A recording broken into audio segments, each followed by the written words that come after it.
Ladies and gentlemen, we are back now for the final session, final challenge session. So we've had 18 already, 18 different pitches, and we have another 6 left before we get to know, we know all of the ideas, all of the big ideas from every one of these different groups of people, hoping that the judges will see something special in what they've got to offer. Okay, so I'd like to invite back the judges to the stage. So put your hands together one more time for Amy Foster. Justin Can, back on stage.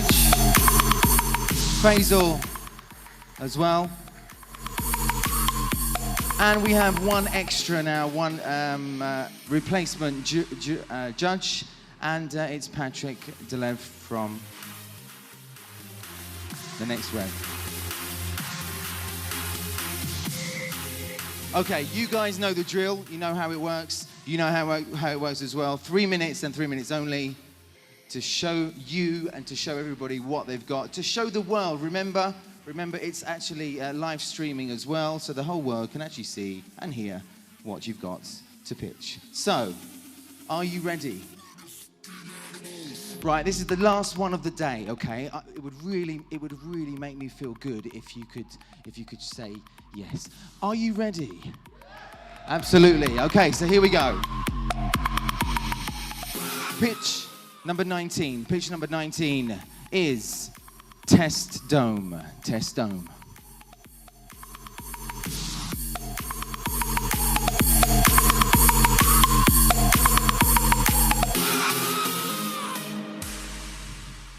Hi, everybody. Let's start with a question. Have you ever applied for a job, and on the screening test for a job, you get a long test with some funny questions like, how would you move Mount Fuji? Or my personal favorite, is your mother a good woman? I mean, what the hell is that? Steve Jobs had a bad mother. She gave him for an adoption. So what? You wouldn't hire Steve Jobs in your company?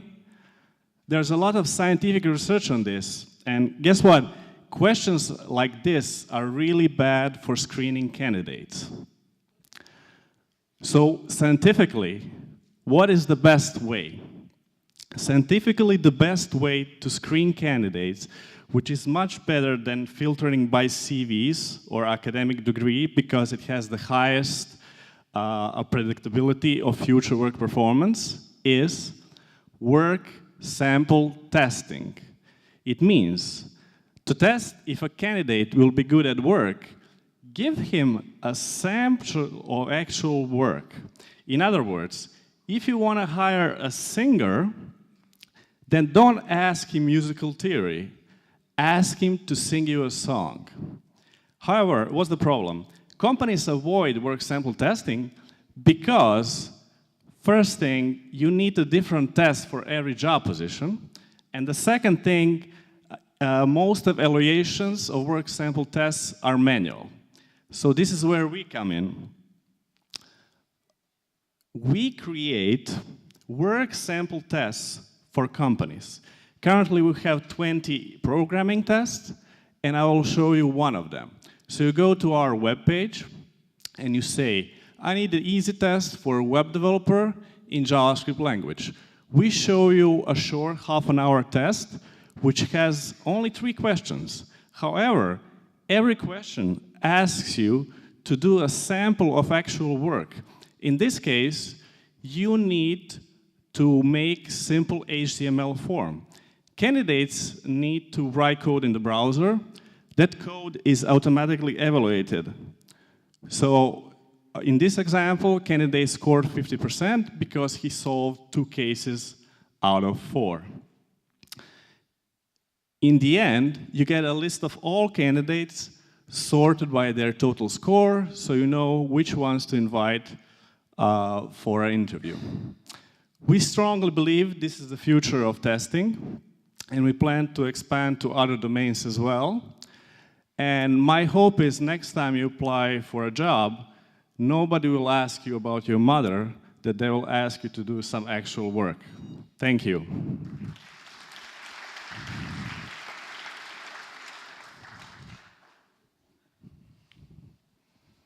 That was pretty good. Thank you. How are you going to find customers to use it?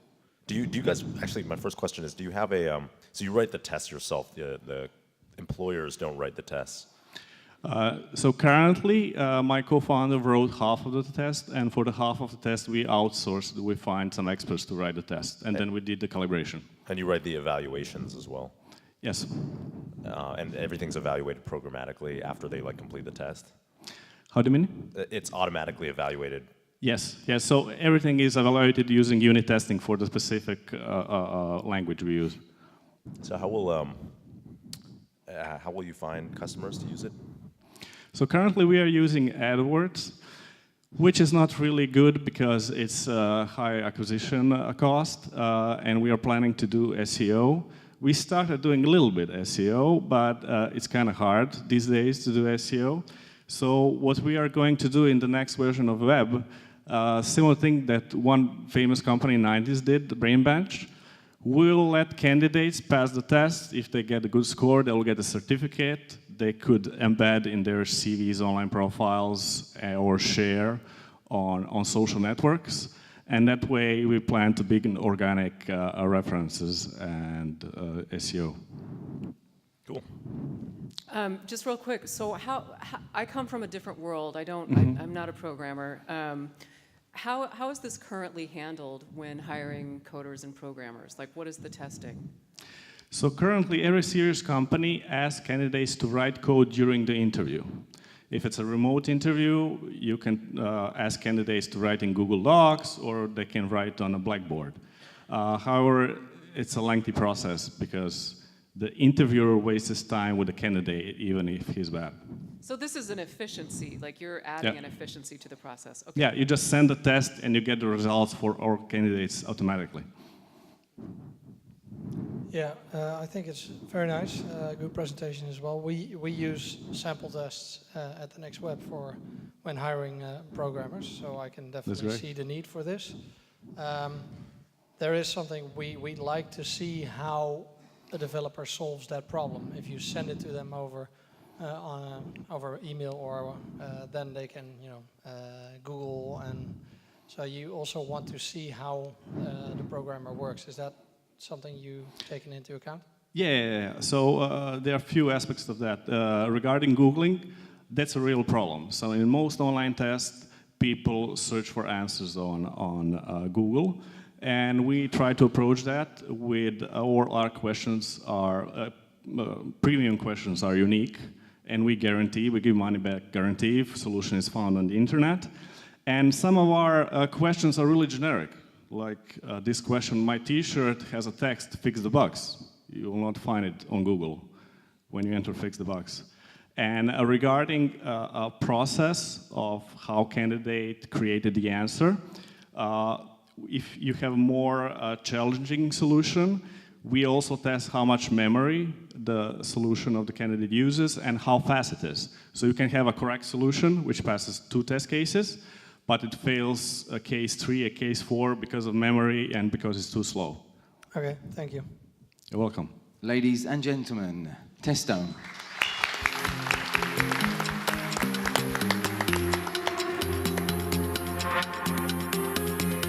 Okay, I think we're ready now for pitch number 20. Pitch number 20 is from Slovakia, very simply called Turbado. Turbado.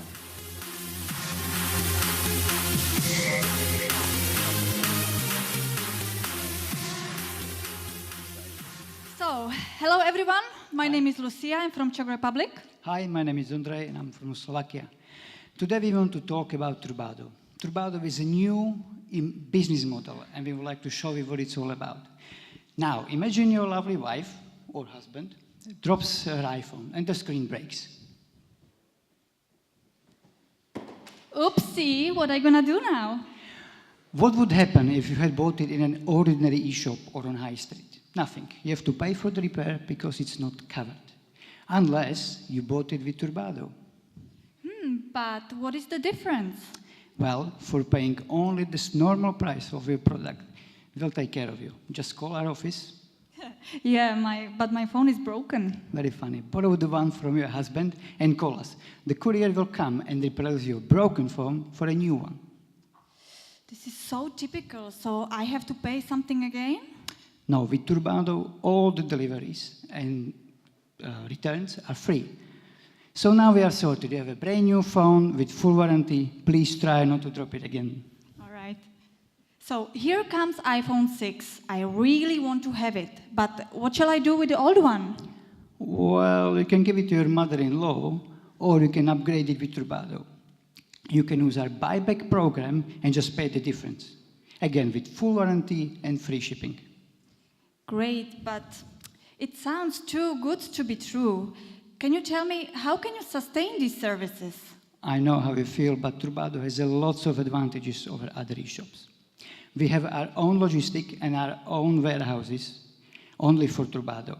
The products that are returned or broken, we repair, refurbish, and sell again for profit, all by ourselves. We buy in bulk, as we supply already 6 e-shops in different countries, and within 2 or 3 years, we will expand into 20 more European countries.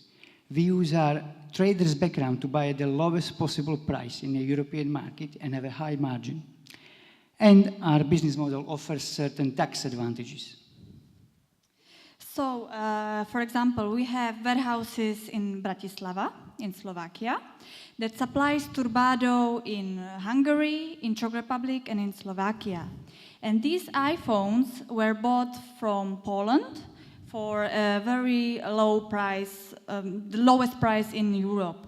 So we maximize efficiency and we minimize the costs. And those advantages and those benefits are passed on to our customers. We take away those minor annoyances in your life if you shop with us in the future. So from now on, you, and you as well, will only use Turbado. This is the ultimate all-in-one solution with no extra cost for our customers. Thank you. Thanks.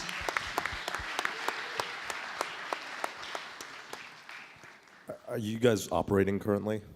Yes, we open e-shop first in Slovakia and Hungary, and the next month is Czech Republic, Poland, and then next month is France and Spain. How are you acquiring customers? We attract them mainly by lowest price on the market, so we go to the price comparison websites. Sorry, the price comparison websites? Mainly. But I mean, your people are on like a warranty. You're effectively like a warranty and buyback program, right? Well, we work as a standard e-shop, but we're giving customer extra benefits. Because if you buy from us, you don't see the difference unless something happens. Because you don't pay any extra, you don't pay insurance, you pay the normal price as in the other e-shop. But we give you the extra benefits of swapping, replacing, upgrading.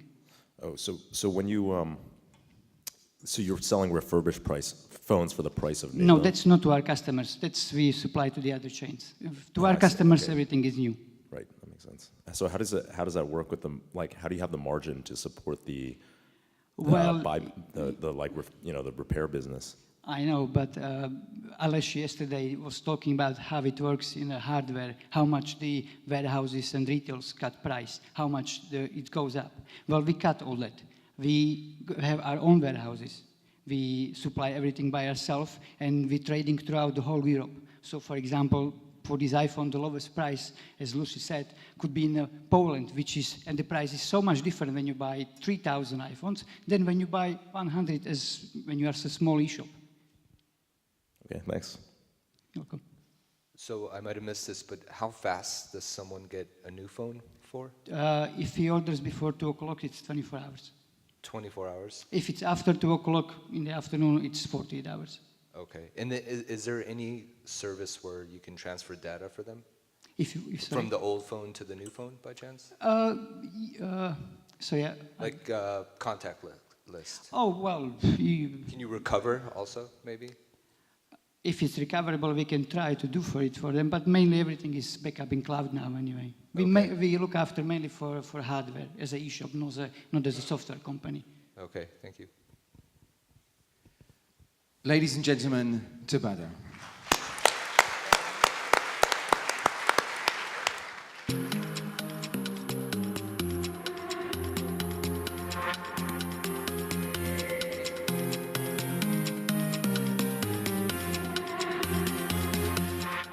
moving on to pitch number 21. Pitch number 21 from Slovenia. And this one is simply called ultrasonic audio. Ultrasonic audio.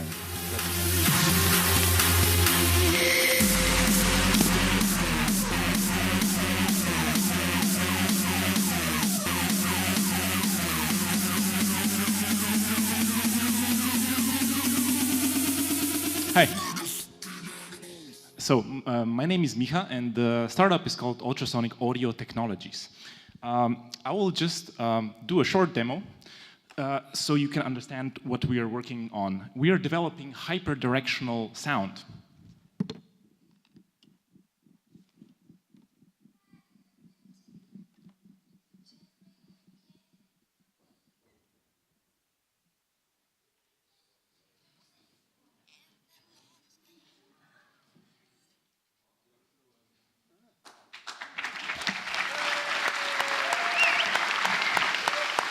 Thanks.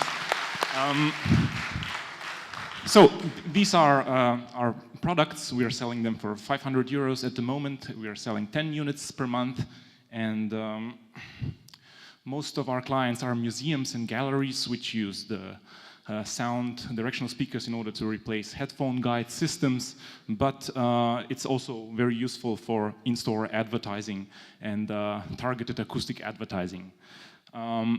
So I will move on to my pitch, actually. So during the last 2 years, we have been miniaturizing this technology, and this is the product that we came up with. So it's actually a bracelet containing the directional speakers mounted below the wrist, facing the palm. So what it does is it enables you to take a phone call without taking out your phone and transforming your palm into a virtual speaker, so to say.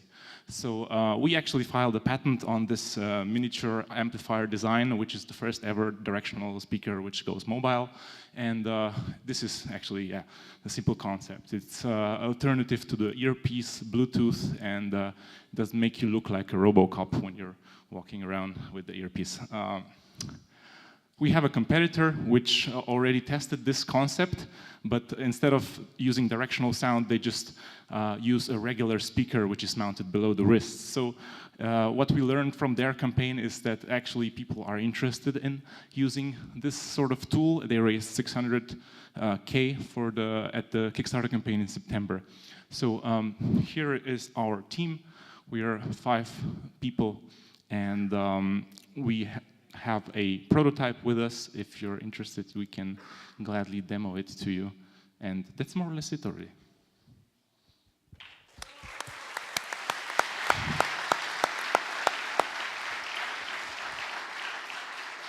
That was pretty cool. Do you sell those right now? Yes, like I mentioned, we are selling between 10 and 15 units per month. I was actually looking for a hyperbolic directional speaker, it doesn't work. And it was like way more expensive. No, but it also doesn't work because they use regular speakers and then they put them inside plastic domes, which is supposed to limit the spread. But this is ultrasound. It's really very focused. Does it like transmit a full range, like the full range of? I mean, the thing you played was like very top end. Yeah, the bass is a bit weak, of course. Yeah. But if you will spend some time with it, you will notice that the bass is actually much more directional than the other frequencies. So that's why it's difficult to catch it. It's really only in the center. Cool. Oh, I'm sorry, Faisal. Real quick, the speaker on the Yeah. the watch, how long does the battery last for that? Because you said the other one has a long battery life. Yeah, the directional sound based on ultrasound uses a bit more energy than the regular sound. So we plan to last for 3 hours. We have the current prototype that I can show you is 5 hours, but we want to make it as small as possible. So we plan to go for 3 hours. 3 hours of use. Of use. Okay. But like full playback, so you can also reduce it by switching it off when the other person is speaking. So that's an option. Oh, interesting. All right, thank you. So if you're in your car, and it's a big deal in California because everything is a $450 fine in California, like if you're on your phone, is this considered hands-free? I don't know. I mean, in general, you're not wholly holding a phone. We're always looking for loopholes, so I'm just wondering. You and can then just pretend to scratch your ear I or got something. an itch. And then, so which part of your business, you've got a couple different things going on here. Which one are you, sort of focusing on the most? Is it the in-store advertising, or is it the semi-hands-free? Whatever we did in terms of trying to find customers for the directional speakers, we failed. So all of the customers that we have just find us without any efforts. But we're putting all of our resources into R&D and making new products, because we have several other ideas as well. So we're trying to find new markets, basically. Cool, thank you. Yeah, I really love the technology. The question I have is if this is not a bit far-fetched, but maybe there are some other applications you can build on it. And I'm very interested in not hearing sound, but hearing nothing. Can you also use this technology to close off, to noise cancel sound? It's very difficult. No, I mean, in general, not only with this technology, also with the Bose headphones don't really work with having the. I wasn't expecting that, but so I wasn't expecting that it was possible, but I still hope that I could build a virtual wall here between us. No, I love your voice though, but earplugs are a very efficient solution, low cost. I really, it's really impressive. Thanks. Thank you. Ladies and gentlemen, pitch number 21, ultrasonic audio.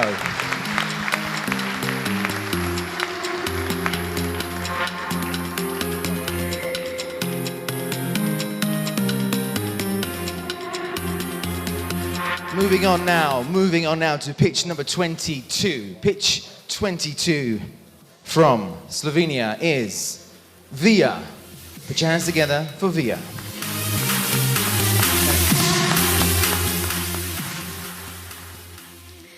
Hey, I'm Tadej and I'm here to present VIA, the energy-saving remote control of your building. The problem of building and energy management systems in commercial buildings is that they're increasingly complex. They usually integrate too many devices with too many features, offering too many options. So steering a building towards energy efficiency becomes really hard.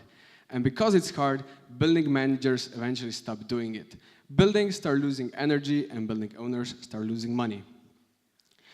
With VIA, we completely reimagined the experience of managing a building and lowering the energy cost. We're taking just the key features of energy management and bundling them together with just the key features of building management.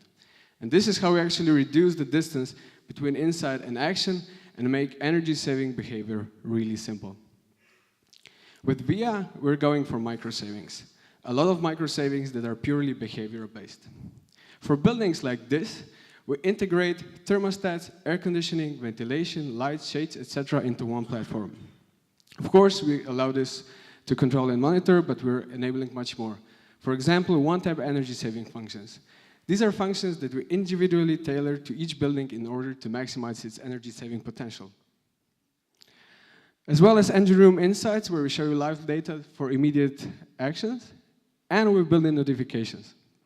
We want to notify you if your building for some reason is using too much energy or if there's a fault with a device in the engine room. And we're able to do that with only one piece of hardware, the VIA M server. This device stores all the data from all those systems and pushes it to the cloud, which makes our solution mobile and available from anywhere. This little device, the M server, is hardware independent and piggybacks on existing automation systems that are already implemented in the building. And this is what makes us interesting not only for new buildings, but also compatible with existing buildings. Approximately 170,000 commercial buildings are being constructed every year, and 4.9 million office buildings exist in the US alone. Well, this is a huge market that we want to tap directly through us, through building automation integrators, and by opening up our API to developers.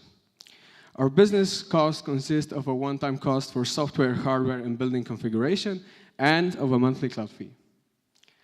The vision is to become a data-driven company. Our aim is to collect data from several buildings with similar characteristics. And based on those data, we want to develop predictive algorithms that will eventually gonna enable the buildings to learn from each other and to collectively design energy-saving patterns. So, If you care about the environment, I urge you to help us on our journey. Thank you very much. Thank you. Yeah, very good presentation. Are you currently already doing this in buildings? Yeah, we're on our road to the first 100 paying customers. We're having 12 large buildings installed now, but we're on the road. Yeah. And how much is it for a company or a building? Well, we calculate it based on building size and the number of data points, so it's hard to say, but for an average building for 4,000 square meters, we're looking for something between 8,000 and 15,000 euro. And how much are you saving? Around 7%, but we want to refine this number by getting these 100 buildings into the pool, but this is our current number.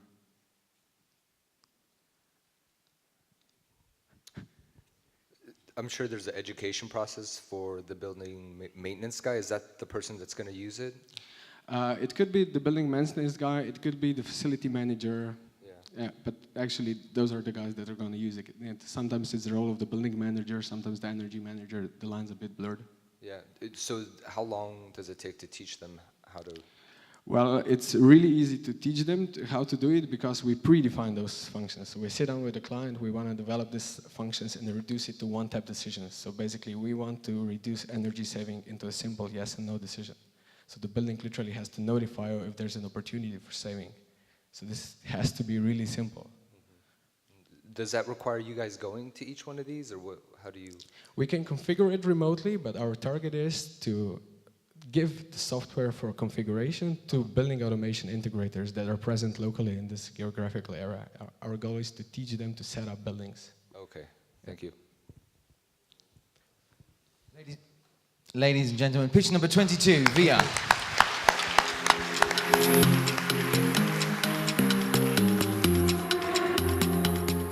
It's time for pitch number 23. Pitch number 23 is from Serbia with the name of Warrantly. Put your hands together for Warrantly.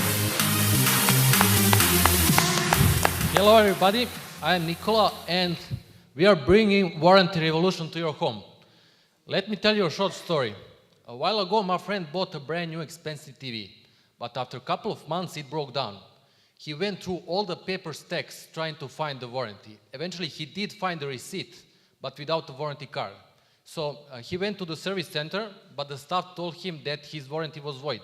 Apparently the ink on the receipt started fading out. So at the end he had to pay 50 euros for the repair, losing not only his nerves, but also his money. So do you know at this very moment where you keep your paper warranties? Well, you should know that. Because 90% of people don't know that. And you should know that because $25 billion is spent on warranty claims in US alone in 1 year. Additional $35 billion is spent on extended warranties in 1 year, and numbers are rising year by year. So you have a problem. But what we are actually building, this is practically three-sided market. You have consumers, retailers, manufacturers, and we want to connect them all into one chain. And to do that, we have to provide some kind of benefit to each party involved. So for example, if you buy something from manufacturer's online store, they have all information about you, your name, email, address. But if you buy that same thing in offline store, they have nothing. And we can mix those two worlds together and provide all kinds of analytics to them. That's why we made this strategy, how we want to enter this market. First, we want to launch free service for consumers to convert their existing paper warranties into digital form. We are even implementing some OCR algorithm to make as easy as possible to do that. In August, we want to provide a premium service in Belgrade area because we want to build community and credibility with our application to get as easy as possible to manufacturers and retailers in Belgrade. Later, till the end of this year, we want to provide the service for manufacturers to issue directly to their end customers digital warranties. We also want to provide the service for retailers to offer and sell extended warranties at the point of sale. You have a bunch of applications for iPhone and Android you can use to store information about warranties, but they're all crappy designed, and you have to manually enter 100 different things to do that. Besides that, you have few attempts to provide this service for retailers, but yet there is no complete solution that changes everything. We have 2 software developers in our team with more than 10 years experience building various database applications, mobile applications, web applications.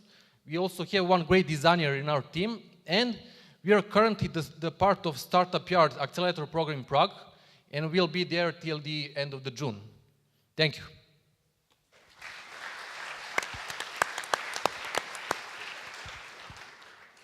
How do you make money? We want eventually to provide service for manufacturers, so we want to charge them primarily by issued warranty. But to get to manufacturers, it's pretty hard to get to manufacturers because they are all corporate companies, you know. They have their own mindset. So we made this strategy to provide something for consumers, to create buzz around the warranty systems and everything, and in that case we can get to manufacturers, I hope, much easier. How do you create buzz around a warranty? Well, we talked with hundreds of people, you know, and I believe more than 90% of them have a problem with warranties. Everybody in the past had at least one problem, so everybody needs something to store their warranties. So if we put this service and if it will be free, you know, they can use it and they can share among friends and stuff, and in that case we can create buzz around it. Yeah, I think that's the biggest challenge for you. I think there are, the market is obvious, but it's very easy to replicate. And personally, I have no clue where my warranties are. But that said, I use Evernote. Yeah, but one thing, Evernote can't notify you when your warranty expires. So you have 100 warranties and you don't know which one is valid and which one is. No, true. So my question would be, are consumers, do they feel the need to use a different system than they already need to host their warranties? If they see... I hope so for you. Yeah, of course. We'll see. Will manufacturers accept the digital copy of this warranty? Is that acceptable? If we provide the benefit for them, they can collect all kind of information. They have, for example, if you buy some device in offline store, they have online forms for warranty registrations. They are trying to get the consumers to sign up, you know, and register that warranty, so they can upsell them various stuff. So this service can provide a real benefit for them to do that. Let me, I guess, put it a different way. So I recently sent my Bose in to be repaired, a new battery. They wanted the original receipt. I couldn't send them a copy, a picture. I had to go back to Best Buy, have them print me out a new receipt. So how do you guys address that? Well, the best thing now is to provide excellent customer care for your customers. If you are looking for a receipt in paper form, and you are arguing with your customer, then that's a bad thing, you know. And the news can spread through the social media that you are running bad business, you know, and you will lose customers. So in their benefit is to provide you some convenient system to store your warranties. That was a good answer. I like it. Pitch number 23, warranty.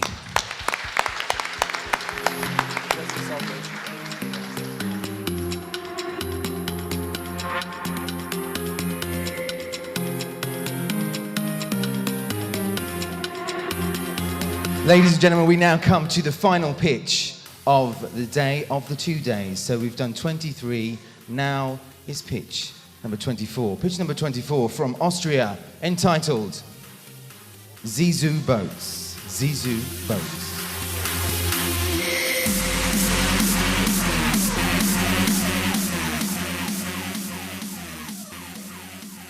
This is my idea of a perfect holiday. Not really, I'd much rather be doing this. I'm Anna and this is Sina, and we're co-founders of Zizou Boats, a global boat rental platform and community. This is me in 2010 with my future Zizou crew on a boat, taking a break from my difficult life at Google. I look really exhausted because I just went through a 4-week booking process, where in all that time I never saw a real photo nor read a review of the boat I ended up on. Plus I had to run to the bank 3 times to make the payment. Why is this? Well, the boat rental market is a complete mess and it's also stuck in time. Nevertheless, it's worth 42 billion, and now only 10% of bookings are made online. Why isn't the industry functioning properly? Well, in the flight industry, for example, you have a global distribution system which manages availability and data in real time. In the charter industry, there's no such thing. Charters sell their inventory through archaic back-end data systems and also through local agents. And more recently, front-end booking platforms such as Sailorgy and Incrediblue have emerged, but they're merely a plaster on the problem because the market is completely fragmented. Zizou Boats is coming in and solving this problem by taking out all the intermediaries. So we take the inventory directly from the charters and give them a technologically advanced solution to sell their boats in real time to a global audience. Similar to Booking.com, we're in full control of our inventory with enhanced photo and editorial as well as user-generated content. It's really important to know that boat holidays are extremely complex and sociable experiences. So in order to have this perfect holiday, you actually need to know where are those secret beaches and restaurants. That's why we also have a GPS-tracked chat system, which allows users to connect on their boat holiday and exchange experiences and real-time insights. So how are we actually already making money? We are simple 12% marketplace, charging 12% commission, around €360 net revenue per transaction. In the future, we're planning to introduce a B2B freemium model, charging for the editorial services and for the booking management system. We are planning to grow our inventory from 4,000 in 2014 to more than 25,000 globally in 2018. We've released our product 2 months ago, already have more than 1,500 boats registered on our site, which is around 70% acceptance rate based on first contact. We're already making revenue covering 15 countries with 2 offices in Vienna and Zagreb. Our team, our biggest strength, Anna, bringing in 6 years of experience as head of travel sales at Google, Ivan Benny, development at iDirect and Home Exchange. I'm bringing in venture capital experience, and Boris, 15 years of sea marine experience. So if you're still planning where to go this summer, visit Zizou Boats, please. Yeah, I think the model is pretty clear, and as you mentioned, there are a couple of competitors out there. This sounds like a winner-takes-all market like Airbnb does for house rentals. Do you have funding, and how much do you have? Because you need a lot of money to scale this. That's a good point. Yeah, it's a pretty marketing, advertising intensive game. So for now, we have a couple of mini angel investments, and of course we're self-funded. We're just closing a round, which hopefully will be closed in the next week. So that is our case in terms of funding. Yeah. So you guys replace the existing inventory management, or they use their inventory management concurrently? Well, so as you saw on that slide, there's several different systems, but they're very archaic. So they just came out of the industry to kind of digitalize it. But there's no real-time availability, basically, and certain charters use certain systems, and so it's just not global nor. So you've integrated all those systems? No, we're actually not using the systems. And we're building our own system. So part of the market doesn't actually use any system. They just use Excel sheets. So with those, we have exclusivity. And with the ones that use the other systems, we are going to be negotiating exclusivity in the future when we actually bring them a lot of sales. Okay, cool. Who covers the insurance? The insurance? So because we deal with professional businesses, they have to have insurance, right? I mean, for the boat sinking or shark attacks. But we also have a global insurance partner, Unica, which gives the user the option to add additional insurance. And in the future, we'll also have, we're just negotiating customized packages, because now they're sort of a bit complex still. You mentioned the Booking.com of boat rental. They became very big because they had exclusivity with some hotels, or at least a best price. Is that something you strive for as well? And are boat owners also happy with that?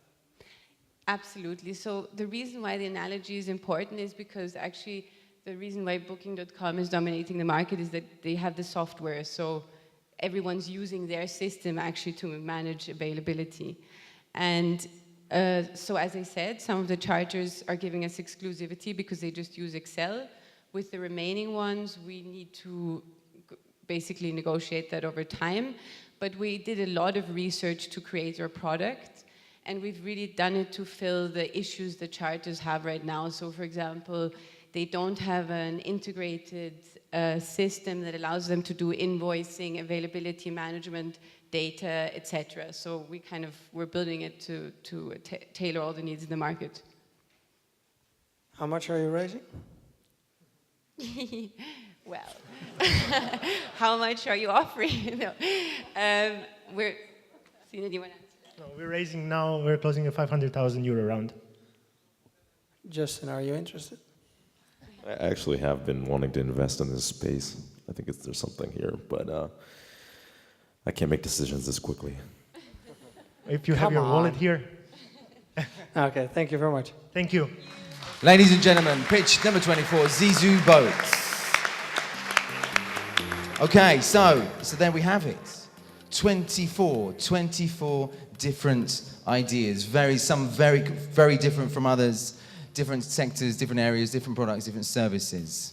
That's it. The ball is now in the court of the judges. What will happen is they will go away, they will together confer, and hopefully, I'm sure they will, come up with an answer, come up with the results of first and second and third prize. Now, I'm sure I know what you're thinking, I know what these guys are thinking, it's all over. However, there is actually one more pitch. One more pitch. Today, I asked you to, while on coffee break, check out the different startups, 10 startups up there in the foyer where you were having coffee, and then go on the website, choose your favorite, and basically vote for your favorites. The favorite one was actually by you, the audience, by you, Shift Splits. Audience was actually a startup called Sporty. Sporty. Now, what's going to happen now is Sporty are going to come on stage. The same rules apply. 3 minutes. 3 minutes for your pitch, okay? Judges, if you wouldn't mind just one more time listening for that 3 minutes and then giving questions and asking questions to find a little bit more about the idea and the concept. Remember, these guys, they were just told literally about an hour ago that they're going to come on stage and pitch. So they haven't had the preparation, they haven't had the time, like the others, to pitch their idea. Okay? Are you ready for one more? Would you like one more? Yes, you would. Ladies and gentlemen, put your hands together for Sporty.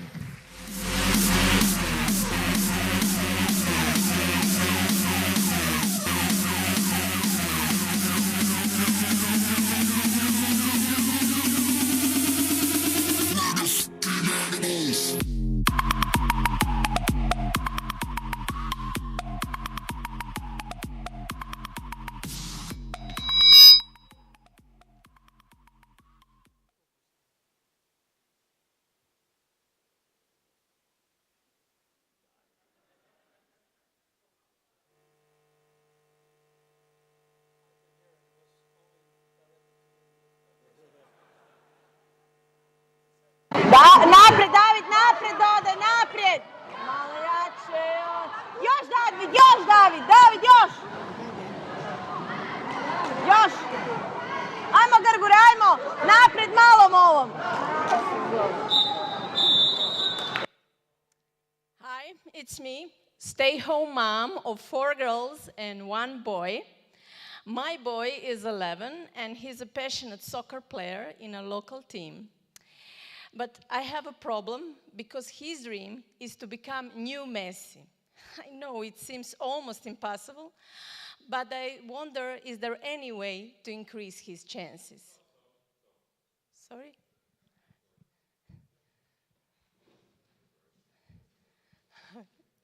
Hi. You need a mic?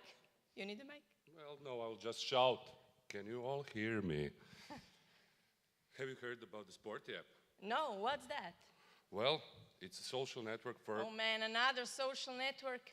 Yeah, but this one is specialized for all kinds of athletes to boost their career. And how does it work? Well, you can make videos of your son with simple tools to look like a professional. So you want to say that I can make professional videos? Yeah, Oh. you just record videos of your son, edit raw footage, add some cool music, special effects to make your videos look more attractive, and that's it. Wow, it seems so easy. Yes, and if you allow us, we can additionally promote his videos, and he can appear in professional databases, making him visible to sports scouts. To real sports scouts and managers? Yes, only certified managers. Oh, that's exactly what I need. Show his talent to the world. You bet I will. Yeah, that's it.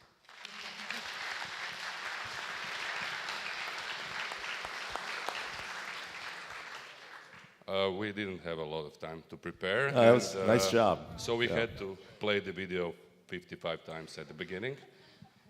Sorry. So you're building a social network for video?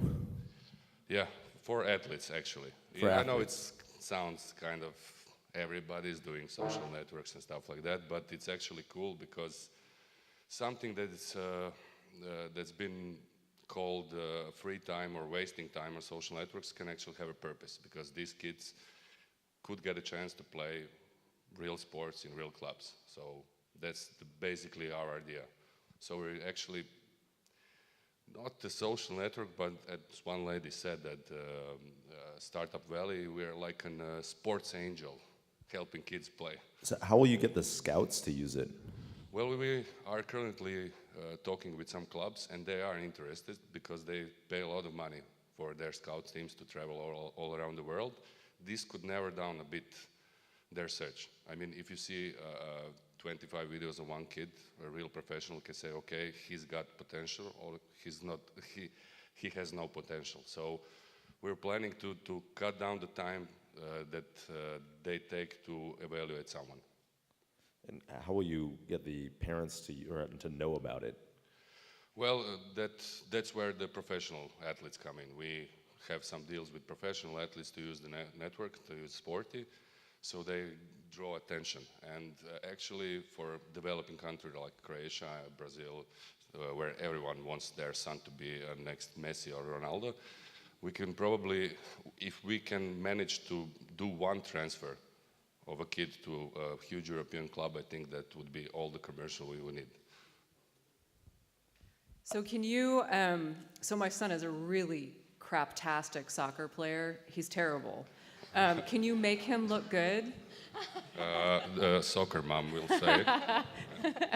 You have to take the best shots, and with this application you can make it like professional, because you can put some filter, So music. there's hope, right? Yeah, Okay. it's hope for him also. And so right now, where are the scouts finding the material and the video? Well, they, in Croatia, where we done our research mostly, you will not believe this. Second or third league association tapes the whole game. I mean, that's one camera in the corner taping the whole field, which is not great quality. And then they send a CD or a DVD with match footage to some scouts, and they probably just throw it in the trash. Or they use YouTube, which is also kind of not cool, because none of them can really edit those videos, and they're like boring as hell. It's 45 minutes of nothing, of third league football. So we are planning to give them a tool which everyone can use, so it's simple, let's say like that, and we're hoping for the best, actually. And we can make your son look... That's all I care about, man. Not professional. Thank you. You Messi. guys did a great job on the fly. Appreciate it. Yeah. Thank you. Might be a suggestion. So first, I was wondering, how did you get the professional sport players on board? And that's just a question. And then a suggestion is also to make some sons who are very crappy at this sport. Can you educate them? Can you train them? Can you show tricks from others, and that they can learn how to do it? Is that because the market seems so small to me? Yeah, there isn't a lot of children playing sports. I'm kidding. But we saw the Slovenian guy yesterday with this GoPro stuff, and we were thinking about doing something like that, probably cooperating with them. So, for example, you put some variables on, and you look at the video, and the variables tell you, okay, just push the ball more to the left or more to the right. We are looking at everything because I think this sports story has potential as to how we get professional football players, sports players. It's a clean story. We are helping children live their dreams. So who would refuse that? And I think there in the Netherlands there are some scouts. They built iPad applications, something called My Soccer Skills or something like that. So take a look at it and see if you can learn something. Thank you. Ladies and gentlemen, Sporty.